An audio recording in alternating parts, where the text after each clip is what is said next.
Hi అండి. ఈరోజు మనం చేసే రెసిపీ కొబ్బరి కారం చిక్కుడుకాయ ఫ్రై అండి. ఇది చాలా టేస్టీగా ఉంటుంది. తప్పకుండా మీరు కూడా ఒకసారి ట్రై చేయండి. ముందుగా కొబ్బరిని ఇలా తురిమేసి అందులోకి 1 టీ స్పూన్ వరకు కారం, హాఫ్ టీ స్పూన్ వరకు ఉప్పు, వెల్లుల్లి రెబ్బలేసి మిక్సీ పట్టేసి పక్కన పెట్టుకోవాలి. ఇప్పుడు ఒక గిన్నె పెట్టుకొని అందులోకి కట్ చేసుకున్న చిక్కుడుకాయలన్నీ క్లీన్‌గా కడిగేసి వాటర్‌లోకి వేసేసి ఉప్పు వేసేసి బాగా బాయిల్ చేసుకోవాలి. మెత్తగా ఉడికే వరకు. ఇప్పుడు ఒక కడాయి పెట్టుకొని అందులోకి ఆయిల్ వేసేసి 1 చెంచా వరకు ఆయిల్ వేసేసుకొని ఇందులోకి కరివేపాకు రెబ్బలు, ఎండుమిర్చి, జీలకర్ర ఆవాలు వేసేసి జీలకర్ర ఆవాలు చిటపటలాడేటప్పుడే ఇప్పుడు మనం ఇందులోకి ఎక్కువ క్వాంటిటీలో ఉల్లిపాయ ముక్కల్ని ఇలా తరిగేసి వేసుకోవాలి. చాలా టేస్టీగా ఉంటుందండి.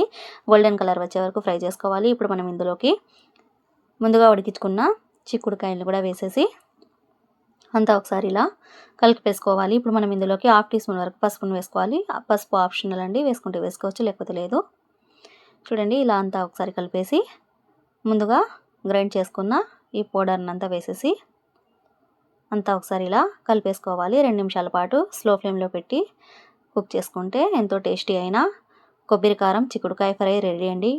చూడండి ఇది చపాతీలోకైనా వేడి రైస్లోకైనా చాలా టేస్టీగా ఉంటుంది. తప్పకుండా మీరు కూడా ఒకసారి ట్రై చేయండి. నా వీడియో నచ్చితే లైక్ చేయండి, షేర్ చేయండి, సబ్స్క్రైబ్ చేయండి ఫ్రెండ్స్.